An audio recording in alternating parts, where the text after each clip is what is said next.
Recently, this clip went viral, and I was intrigued to learn that of the people watching it, 31% of Muslims felt uneasy about it, while the figure was only 11% in non-Muslims. People want to be able to judge things for themselves in the right way. I'm a neuropsychiatrist, and I write books and create courses about Islamic psychology applied to well-being in everyday life, so here's my contribution. Opinions were varied. Some said that it was clearly a non-Muslim making a mocking interpretation of Islam, while others said, "MashaAllah, what a wonderful example of recitation." Others seem to say that it's his own business and we should ignore it, that only Allah knows what his intentions really are. Whilst it's true that only Allah knows what his intentions really are, this clip gives us just the kind of chance to use three elements: emotional intelligence, intellectual intelligence, and spiritual intelligence. So let's get into it. So for the unacquainted, this young man is reciting the first surah from the Quran, word for word, and his pronunciation is very good. This is unusual indeed. Many non-Arabic speakers find their pronunciation difficult, and it's too long a passage to just do impulsively. He's clearly learned and practiced it. So two things need to be considered, two types of mind: the observer's mind and the young man's mind, and I'll deal with both. First, a simple model of the Muslim mind. You'll see this in many of my books.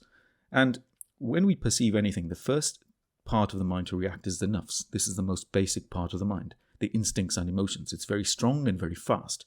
What do we see? Well, everyone sees the same thing, but everyone perceives something different. Why? Because of the way the nufs is different from one person to another. We differ in temperament by birth, and we also see the same thing differently depending on our current or recent emotional state or our experiences. SubhanAllah for this variety. But the nafs makes rapid judgments based on impressions and feelings. It tends to help us to get through life without overthinking. So we all see a bold image and a compelling sound is heard, but it's ambiguous. So let's divide the audience into Group A and Group B for convenience. Group A are perhaps more conservative and more cautious.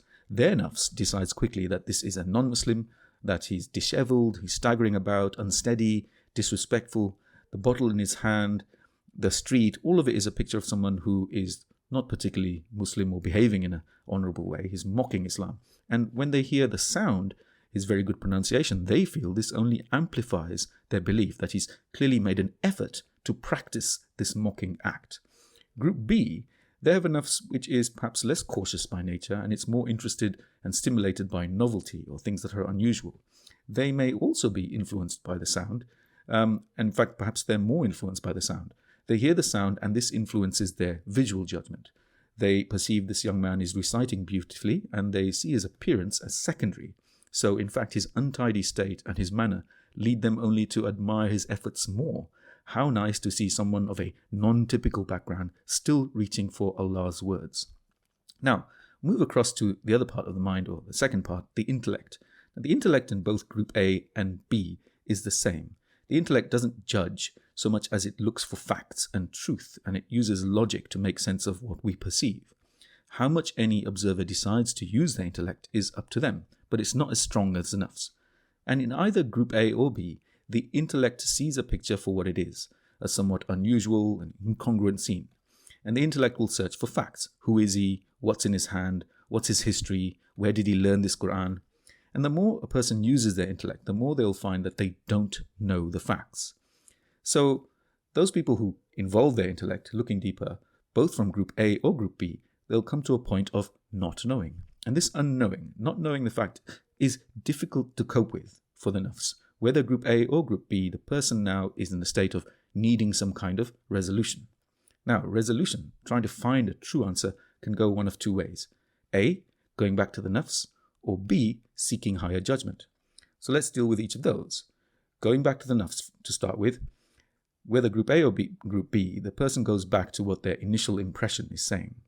So, and if they meet a person from another group, they'll argue incitlessly with them about why they think they're right. If you've been in Group A, you'll just decide that, yes, this is definitely definitely a person who's mocking Islam. And if you meet someone from Group B, you'll have an argument, and the argument will get deeper and more emotional because it is led by the nafs, the emotional center. And it's quite a heedless way of being, but it might surprise you to learn, or not surprise you, that most people in the world live this way. This is how they use, this is what they say when they think, listen to your heart. And that's not actually the case. people find peace in themselves by saying, well, Allah knows best. But in this case, they're only doing so as a means to quelling their anger. They're not close to seeing what is actually going on. And they'll do the same thing, this process, every time they come across a similar situation. They're not really advancing themselves. So, route B, seeking higher judgment. This unresolved picture now goes to the heart, and that's the part of the mind where we are urged by Allah to go to. We all have a choice to develop the heart, but it's not something we naturally have. We have to consciously try to guide ourselves towards using higher judgment. And that's where our finest character lives. So the heart is flexible, and it takes these facts and it takes these sort of incongruent views from the nufs and the intellect. And in the face of something unknowable, it might come to a view, well, listen, be thankful and appreciative that you've not judged it either way, and be content with not knowing the full facts if you can't find them out. Don't let emotions influence you when facts are unclear. Instead, just let the emotional judgments just be. You can accept that they're there, but you don't have to agree with them. Now, this is a peaceful and grown-up way to live. And when you then say, well, it's up to Allah, you're actually saying it from a far more peaceful and resolved state. And you say it thankfully, insightfully, knowing that life is full of uncertainties. You can even go further with the heart. If you decide you want to approach the scene optimistically, you can give the man credit for what he does well, his pronunciation. Or you can be more cautious, knowing that regardless of his pronunciation, if he wanted to spread Islam, he was perhaps a little naive or unwise to think everyone would respond positively. But as another higher judgment, you might even consider that he was very wise.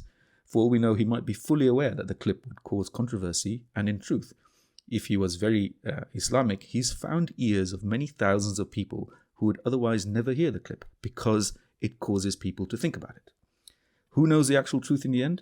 Well, we can't know what's going on in the young man's mind, and only Allah, even more than the young man, knows what's truly going on. And if anyone wants to find the truth, I guess they could probably do so by finding the original post on TikTok, but in any case, there is a higher truth still. Once you put something out there, a clip of any kind, it takes a life of its own, and only Allah will know how things will turn out for everyone concerned. I create this kind of understanding, hopefully, that you can take it forward and use the model. And if you want to know more, I've done a course on Udemy, and you'll see the link in this video. Wassalam.